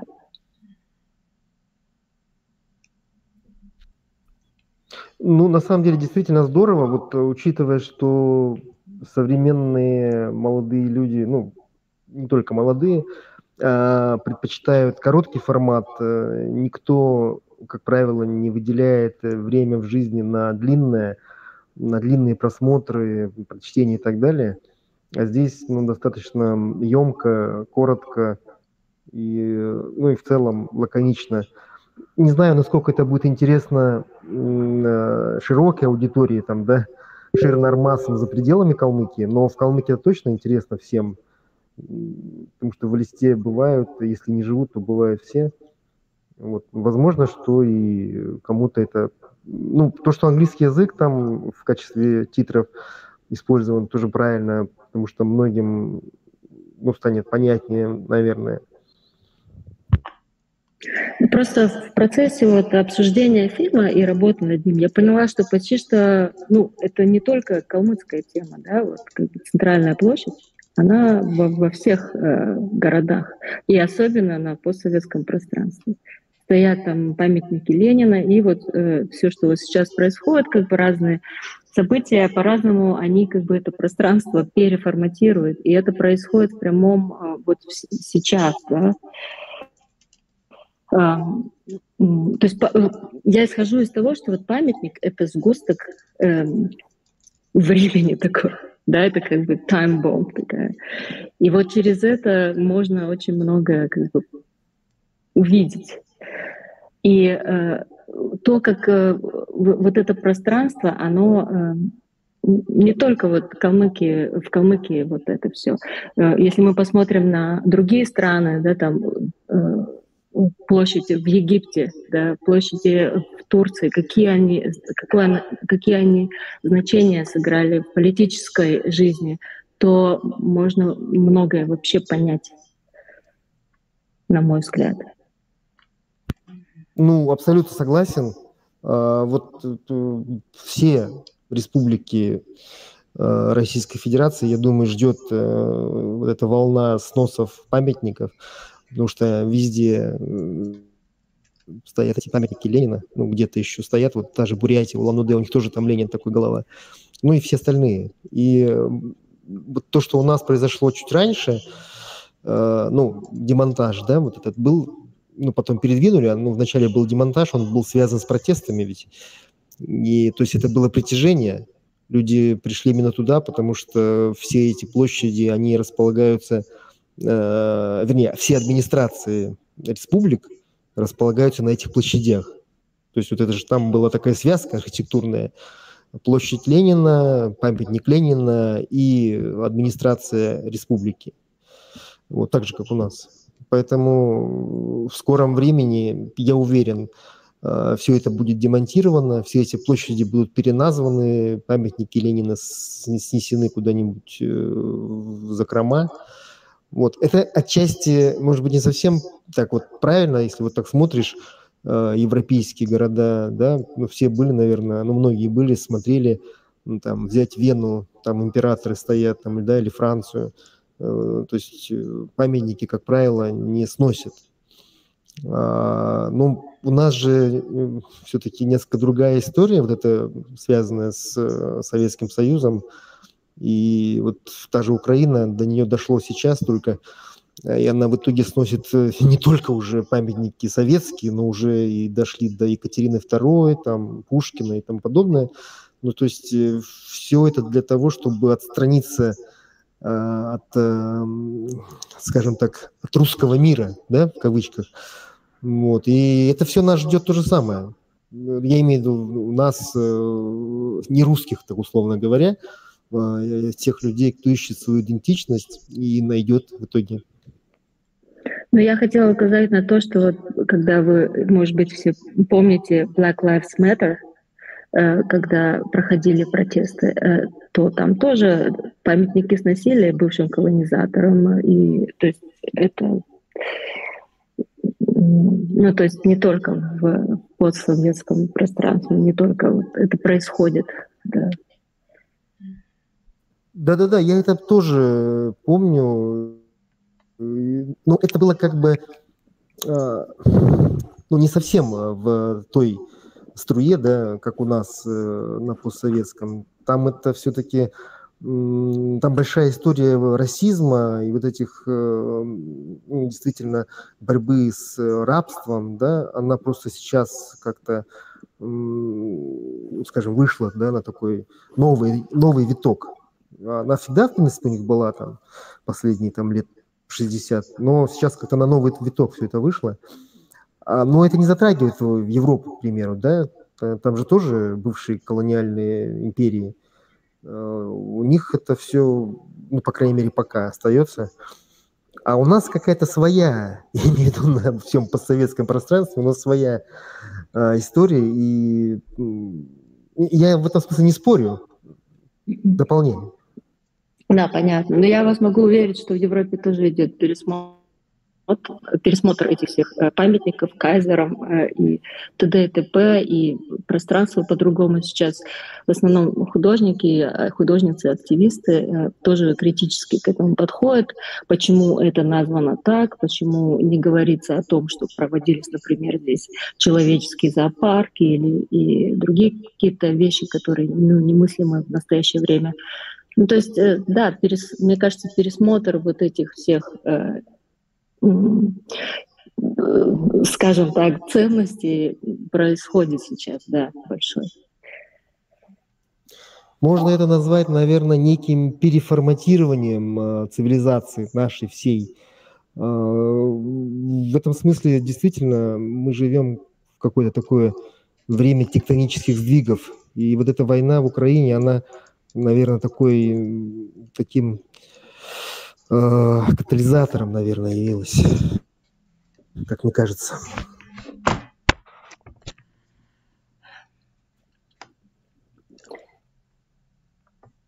А кто-то еще что-то хочет сказать или прокомментировать, спросить?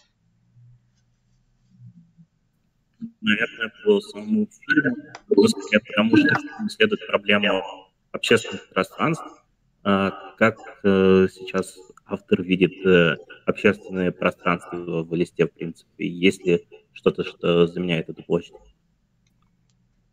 О, у меня сейчас начнется. Но его же меняет, да, вот «Мальчик и дракон», то есть там ставят какие-то, ну, там ставят звезды, потом убирают. То есть совершенно нет чувствительности к пространству в Элисте, но я это как бы, то есть это очень важно. Все, что происходит в пространстве, это принадлежит людям. Они как бы должны делать все эти изменения с согласования граждан. Это очень важно. Это меняет сознание. Как бы пространство — это общественный продукт. Это как бы продукт, то есть это не то, что продукт, как бы. Да, это должно создаваться с утверждения всех, кто живет в нем, а не только сверху. И меня очень возмутило то, что убрали какие-то памятники, поставили новые. Это очень грустно.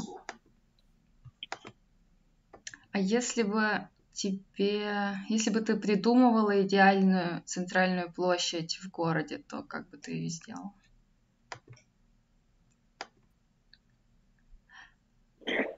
Я бы оставила там пространство, чтобы чисто физически можно было там собраться большому количеству людей. А то, как именно она будет выглядеть, над этим нужно думать вместе.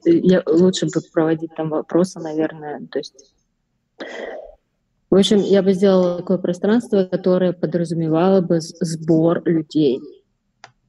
Угу. И без заборов, наверное. Может быть, еще со сценой.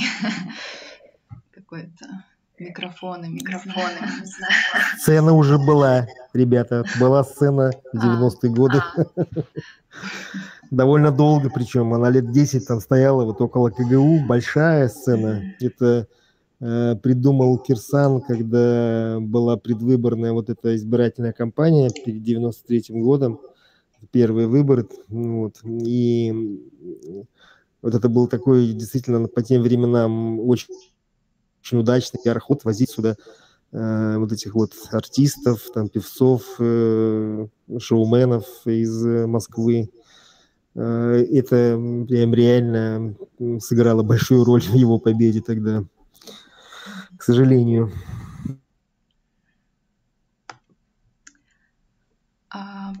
Спасибо всем за обсуждение. Нам по расписанию надо идти дальше. Да, я сейчас... у нас будет небольшая техническая пауза, мы восстановим трансляцию в Телеграме и продолжим.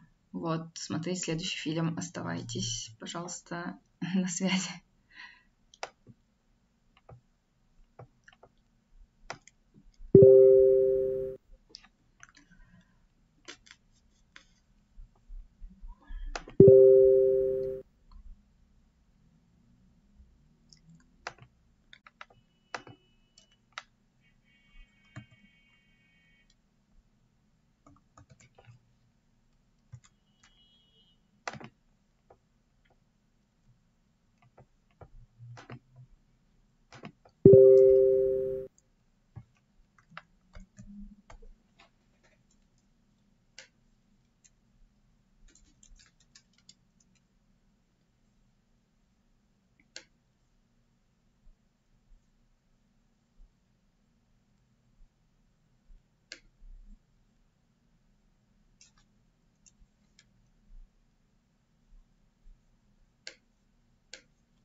Надеюсь, трансляция пошла и в Телеграме, и в Ютубе.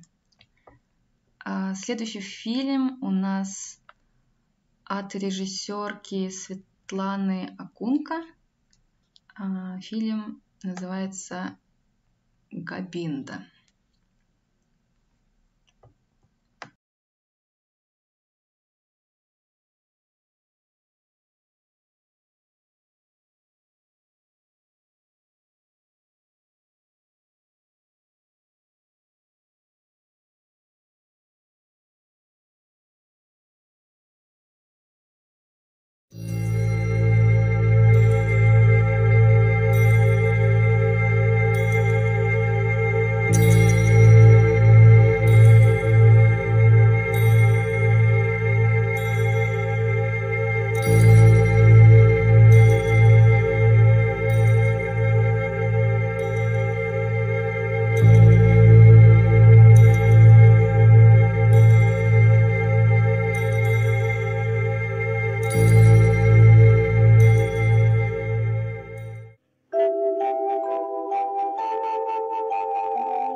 Здравствуйте, дорогие друзья!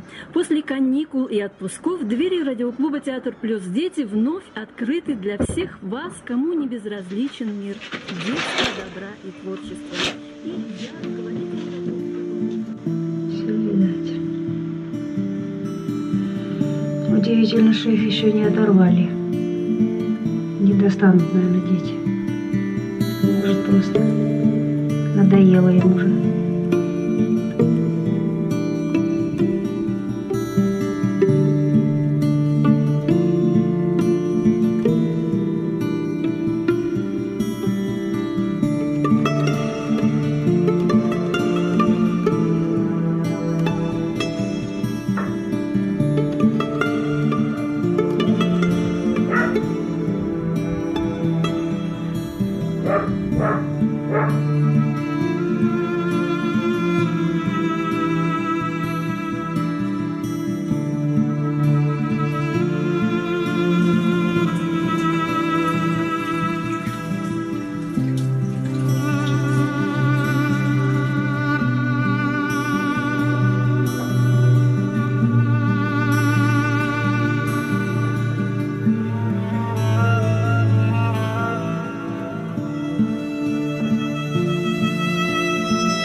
Для обсуждения переходите в Telegram-чат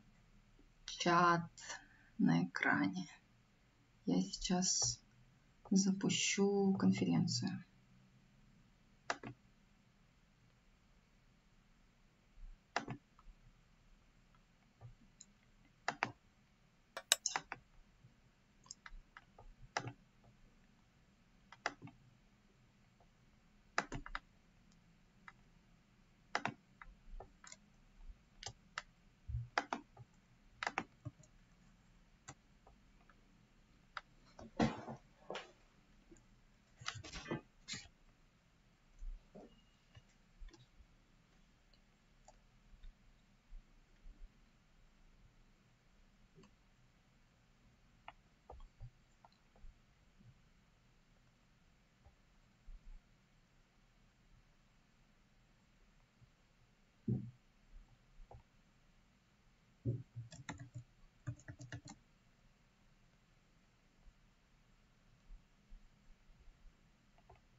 Подождем минутку, пока люди подключатся, и начнем.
Так, я думаю, достаточно подождали.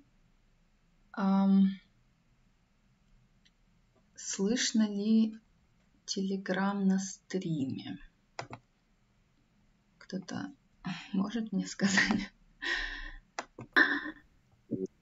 Тебя точно слышно, если что нас. Ага, все. Супер. Это не факт, что значит, что Telegram слышно. Вроде да. Должно быть, да. Самой режиссерки Светланы у нас сегодня нет, но Вика Сарангова участвовала в создании фильма, поэтому может немножко нам рассказать о нем. Вика, можешь рассказать, насколько ты знаешь, какая была задумка и как Света пришла к идее снять этот фильм? Я не участвовала в создании фильма. Фильм создавала Светлана и оператор Саша Трубковский. Насчет задумки, я думаю, Света тоже должна сама об этом говорить. Именно технически я была именно в этом селе, когда они снимали, потому что Света моя сестренка, и мы вместе поехали туда. Все очень... Это учебный фильм Светланы. Она училась в ГИКе на документальном, на неигровом факультете, мастерская Мирошниченко. И одно из заданий было снять фильм без слов. Первый фильм. А эта женщина, это настоящая женщина, не актриса, да? И ты как-то, у тебя был шанс с ней поговорить, как-то познакомиться? Как вообще нашли ее? Мы нашли где-то во ВКонтакте историю про то, что за Хурулом ухаживает женщина, которая рядом живет. Да, это настоящая женщина. И просто поехали, познакомились. Очень добрый человек. И да, она рассматривала Хурула. Я не знаю сейчас, жива ли эта женщина. Это было очень давно, потому что 2008, да, год. Очень давно это было. А этот Хурул, ты знаешь о нем что-то? Он выглядит как довольно старый, да? Он вот какого года? Или примерного периода? Это же хашиутовский Хурул, я не путаю? Да, это хашиутовский Хурул, Астраханская область, который сейчас начал. Ну так там ремонт произошел, сейчас там гораздо лучше все. Правда. Да, там намного лучше, его отремонтировали, вообще отреставрировали. Ну, там фотки есть, сейчас наберите в любом поисковике хашиутовский Хурул, там привели его в порядок, ну, по крайней мере, по сравнению с тем, что я увидел, я вначале не понял даже, когда показывали фильм, я подумал, что это интересно, еще один Хурул где-то, потому что на самом деле это единственный Хурул, оставшийся живых, вот, и он совершенно в другом сейчас состоянии, к счастью.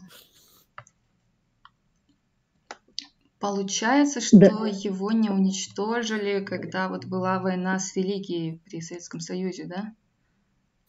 Это единственный Хурул, который остался из 99.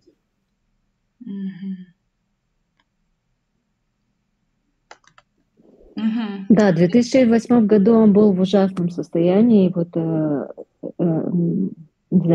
она единственная, кто ходила за ним, присматривала, подметала его, потому что там вот открытая крыша, и голуби, в общем, птицы постоянно. То есть ставила лампадки. То есть она была смотрительницей, можно сказать, хранительницей этого Хурула.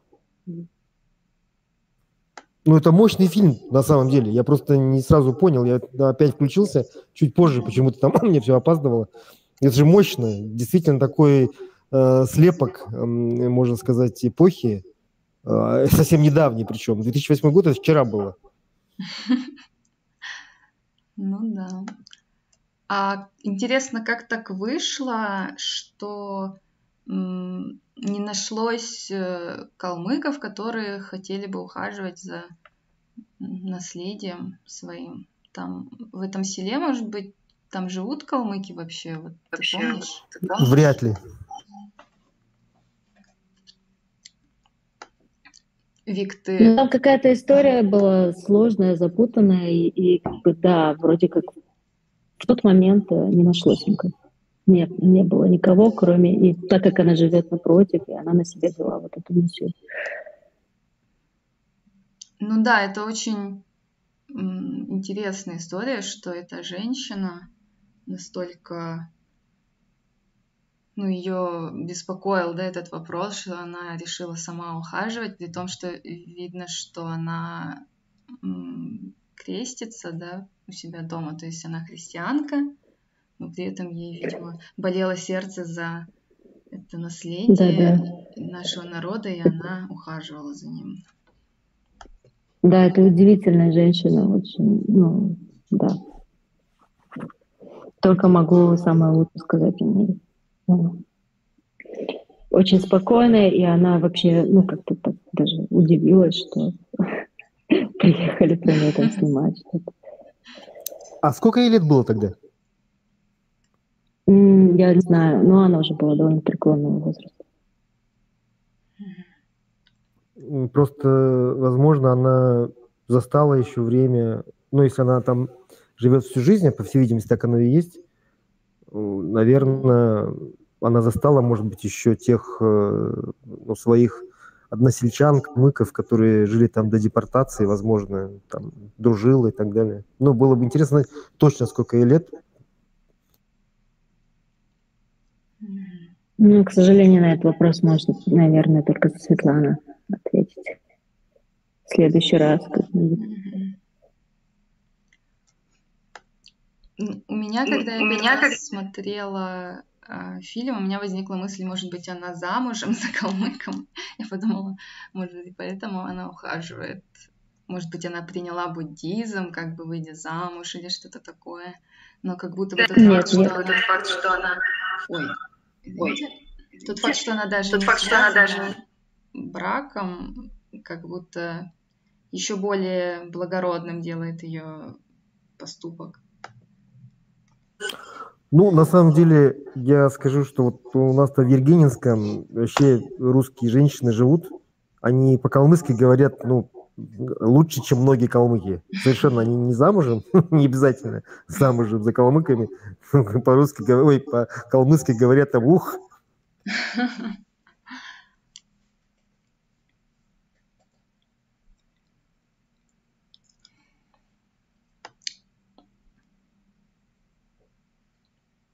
Ну да, это круто, когда такое происходит. На самом деле, вот эти же места, Астраханская область, эти районы, которые раньше были калмыцкими, там ведь ну, люди, даже те, кто там помоложе, они все равно в какой-то степени эту культуру впитали, ну, те, кто там жил всегда. Поэтому для них это на самом деле абсолютно органично. То есть это для вас, может быть, как кажется каким-то удивительным, потому что вы реальность наблюдаете современную. А если брать даже там 70-е годы, вот когда я там рос, ну, это было абсолютно естественно, когда русские люди, которые там жили всю жизнь с калмыками рядом, для них это вообще абсолютно естественно.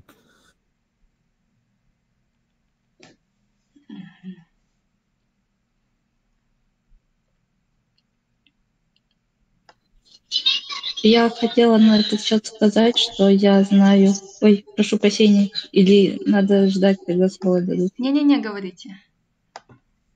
Я знаю бурятскую семью, то есть русские, то есть у них, ну, в Бурятии же принято к мамам ходить, там в начале года там проводить различные обряды, и есть русские, которые ходят в православный храм и ходят, ну, свой семейный, да, личный лама есть, то есть и также чай брызгают, вот, ну, в дорогу и так далее, то есть относительно этой женщины, мне кажется, просто это надо быть очень глубоко верующим человеком, чтобы не видеть различия в религии. Фильм очень красивый. Вот эти плавный переход картин, как ты листаешь, что мне очень понравился фильм. Вот. Дело не в том, что не обязательно быть замужем за калмыком, наверное. Ну да, я согласна. Это отражает ее уважение к культуре без каких-либо причин, просто потому что она уважает, видимо, единого Бога. То, что не важно, какой у кого Бог, но важно проявлять уважение. У нас же то же самое было. Вот сейчас девушка говорила про Бурятию, что там к ламам ходили и так далее. У нас же это тоже было до депортации. То есть все люди, которые жили у нас на территории Калмыкии, независимо от национальности, они все это абсолютно органично принимали, были частью общества.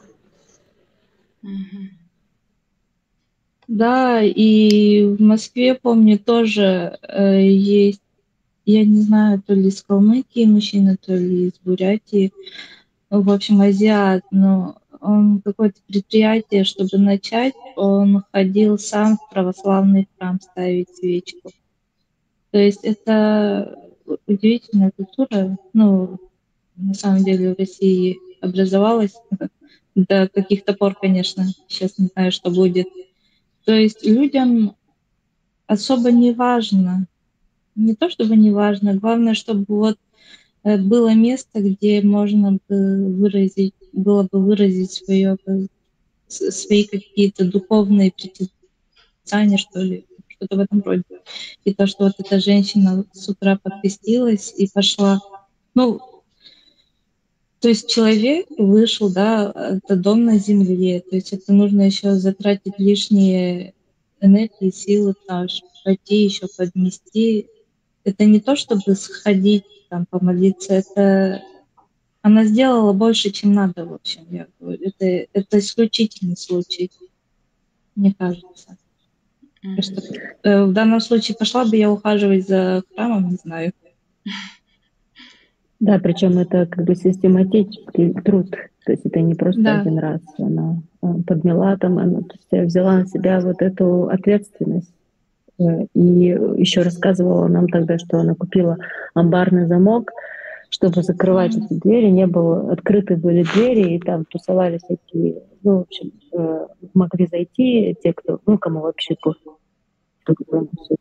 И она вот сама на свои почти деньги купила этот амбарный замок, чтобы не ходили лишние.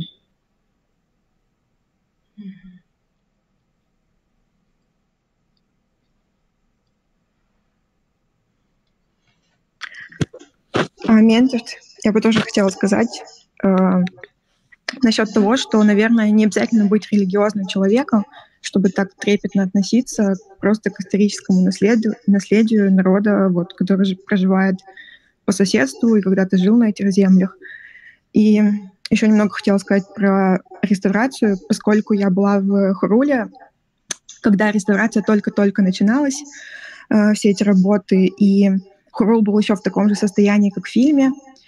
И, например, тогда я, приехав туда, сама имея хушутские корни, например, почувствовала вот эту вот связь, какую-то даже почти мистическую с предками. Вот. Эта поездка меня очень впечатлила, хотя я на тот момент вообще была ребенком. Вот. Сейчас, после реставрации, мне туда ехать не хочется, потому что мне кажется, что эти реставрационные работы были проведены недостаточно бережно, потому что я помню остатки каких-то рисунков аутентичных на стенах. Вот эти вот хашутовские тамга на каждом кирпичике, их было видно. Вот когда-то, которые были при строительстве выбиты, на каждом кирпиче родовой знак. Сейчас это все закрыто штукатуркой, вот таким вот пряничным ремонтом. Как бы сама идея реставрации, я не хотела бы там ругать или что-то такое, но просто сейчас я уже, например, не чувствую к этому близость, и мне кажется, это немножко такое небережное отношение к историческому наследию, вот то, как были проведены эти реставрационные работы. И жаль, что мы потеряли вот такую связь в виде, например, этих рисунков, изображений на стенах. И вот то, о чем я говорила, тамга, я многое не помню, вот, но что помню, вот, сейчас этого уже нет.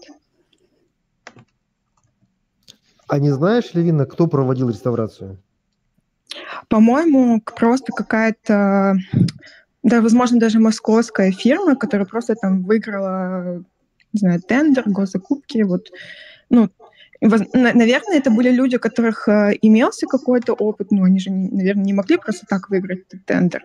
Но, возможно, они не были так знакомы с историческим наследием и не работали так тесно, например, с нашими учеными калмыцкими, которые помогли бы им сохранить. Потому что понятное дело, да, что когда мы реставрируем, мы хотим, как-то, чтобы все было хорошо, красиво выглядело, и вот эти вот полуразрушенные кирпичи оставлять, это не очень все равно, да, в том состоянии, в котором храм был в данный момент, 15-10 лет там назад, это, конечно, тоже не вариант.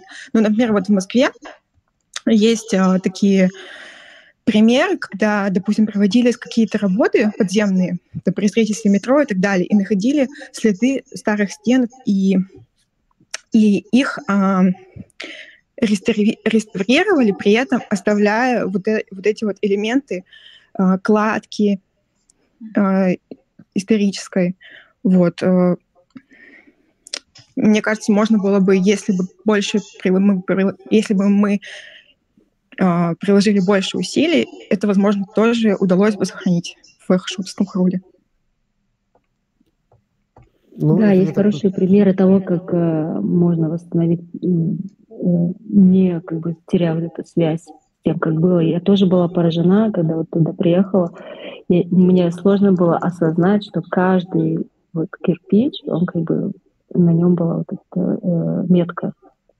То есть, и ну, есть пример, да, то, что в Петербурге, да, в Хруле, там тоже видно вот эти вот срезы.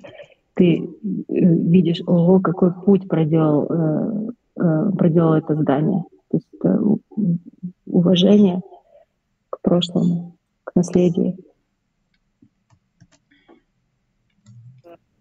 Ну, я так понимаю, что это проблема того, что как раз в том, что Хурул не на нашей территории находится, и там, по всей видимости, не было какого-то сотрудничества с нашими коллегами из Калмыкии, которые понимают в этом.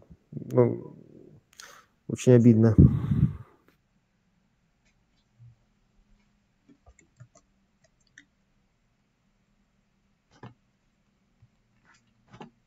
Да, я сейчас посмотрела фото, и даже как будто бы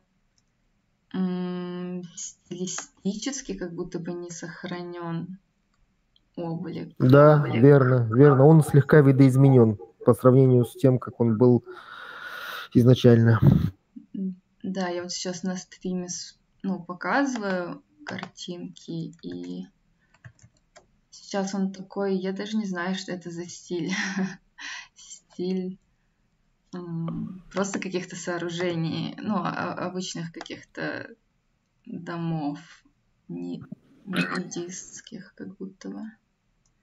Мне кажется, такой больше русский какой-то стиль народный. Да. Мне, например, это пряничный дом напоминает теперь. Ну да, вот когда в Твери, там как вот центральные улицы, их там так как будто бы делают. И я смотрю фото до, конечно, он абсолютно по-другому выглядел. Да, и стоит сказать о том, что там довольно маленькая часть сохранилась от всего здания, потому что прообразом хашутовского Хурула ведь был Казанский собор в Петербурге. Ну, насколько, знаете, он такой вот в форме дуги. А получается, от хашутовского Хурула сейчас осталось только как-то одна молельня, ну, то есть одно здание из... Там было 3, по-моему, здания, которые были соединены. Получается, осталось только одно боковое, кажется. Я поняла, да. Ну да, я вижу вот старые фото там, да, красиво, конечно, было, а вот сейчас, да, совсем по-другому выглядит. Да у него же была история, почему его в свое время Тюмень, насколько я помню, делал, и это было связано как раз с войной 18-12 года. И после него все это было там задумано, реализовано. Вот, да, правильно Ирина сказала, как собор в Питере.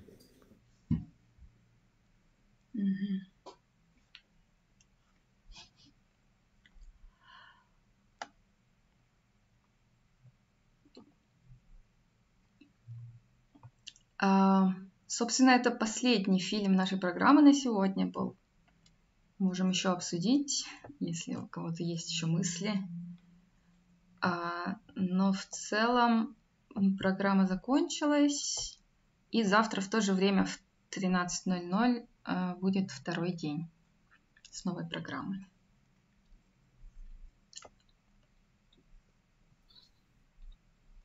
Вот. Но последний шанс что-то еще сказать, если вы хотите что-то сказать.